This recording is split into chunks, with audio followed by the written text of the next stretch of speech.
អូនស្រីម្នាក់គាត់មើលរបៀបធ្វើបាយសូបរបស់ខ្ញុំហើយគាត់ធ្វើតាមហើយគាត់យកទៅលក់គាត់ប្រាប់ថាអរគុណដោយសារតែគាត់មើលវីដេអូខ្ញុំហ្នឹងគាត់ធ្វើបាយសូបលក់ហើយគាត់ថាឆ្ងាញ់មែនតើខ្ញុំរីកមិនដែរបើសិនជាបងប្អូនធ្វើលក់កុំប្រើទឹកដោះគោព្រោះដោយសារតែពីមុនហ្នឹងខ្ញុំធ្វើហ្នឹងគឺខ្ញុំបង្ហាញរបៀបចៀនដែលប្រើទឹកដោះគោព្រោះទឹកដោះគោពេលដែលចៀនហើយធម្មតាសាច់ចុះត្រជាក់វានឹងឡើងក្លិនឆ្អាបហើយអញ្ចឹងបើសិនជាបងប្អូនជ្រុលជារៀនតាមខ្ញុំហើយខ្ញុំមកបរៀនរបៀបមួយទៀតដែលបងប្អូនរបស់យើងអាចចៀនសាច់តាមរបៀបខ្ញុំទី2នេះដែលកុំប្រើទឹកដោះគោអញ្ចឹងវាអត់ធ្វើឲ្យសាច់យើងឆ្អាបទេ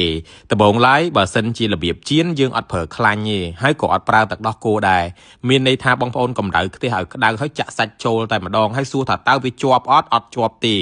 ព្រោះនៅក្នុងសាច់នេះគឺវាមានជាតិទឹកស្រាប់ហើយអញ្ចឹងបងប្អូនធ្វើតាមខ្ញុំណាចាក់សាច់ចូលខ្ទះដែលកំពុងតែក្តៅហើយចាប់ផ្ដើមដាក់គ្រឿងមានប្រេងខ្យងមានម្សៅស៊ុបមានស្ករតិចតួចអីចឹងទៅហើយយើងអាចប្រើទឹកស៊ីអ៊ីវឲ្យបានច្រើនបន្តិចរៀងលូបទឹកស៊ីអ៊ីវហើយបងប្អូនអាចប្រើសាតេឬមួយក៏បន្ថែមនឹងពោចកាក់ឈើអែមបន្ថែមទៀតខ្ញុំថែមតែមួយគ្រាប់ទេបងប្អូនព្រោះខ្ញុំអត់សូវចូលចិត្តក្លិនតែបើបងប្អូនចូលចិត្តក្លិនអានឹងលៃតាមនឹងហើយបន្ទាប់មកទៀតខ្ញុំចាក់ខ្លាញ់ចូលបន្តិចដើម្បីឲ្យវាមានជាតិខ្លាញ់យើងយកជាតិខ្លាញ់ហ្នឹងមកបំពងខ្ទឹមស្លឹកខ្ទឹមអីធ្វើទឹកស៊ុបហើយបងប្អូនអាចមើលបានណាបងប្អូនសាច់នេះគឺធ្វើរបៀបខ្ញុំបែបនេះបើសិនជាបងប្អូនលក់តែបើសិនជាលក់ក្តៅប្រើទៅទឹកដោះគោអត់បញ្ហាអីទេគ្រាន់តែថាបើសិនជាចុះត្រជាក់អាហ្នឹងវារៀងឡើងក្លិនឆ្អាបបន្តិចហើយបើរឿងសាច់ទុនវិញបងប្អូនបាច់បារម្ភទេធ្វើរបៀបខ្ញុំមួយនេះសាច់ទុនមែនតែនហើយសាច់ឆ្ងាញ់មានជាតិហើយចុងក្រោយបងប្អូនឃើញខ្លាញ់ហ្នឹងគឺខ្ញុំដួសសម្រេងយកអាទឹកជាតិដំបូងហ្នឹងចេញ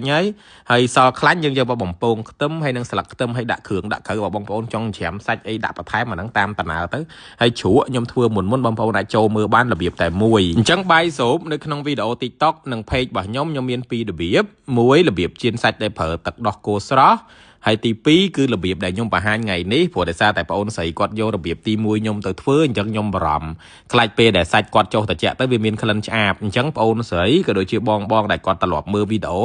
អាចមើលរបៀបមួយនេះរបស់ខ្ញុំទី2នេះបើសិនជាគាត់អត់ចង់ឲ្យសាច់នឹងឆ្អាបហើយបើរឿងសាច់ទុនរសជាតិនៃសាច់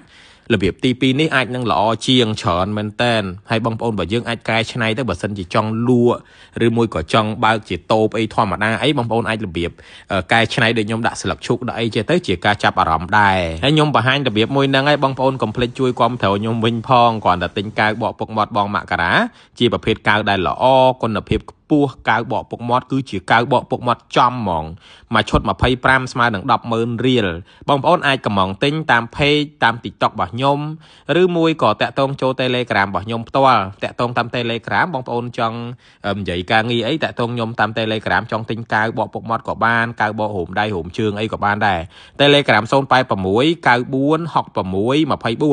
24ឬមួយក៏បងប្អូនបើយើងចង់មកបកដល់ហាងខ្ញុំមានហាងបកពុកមាត់នៅភ្នំពេញហ្នឹង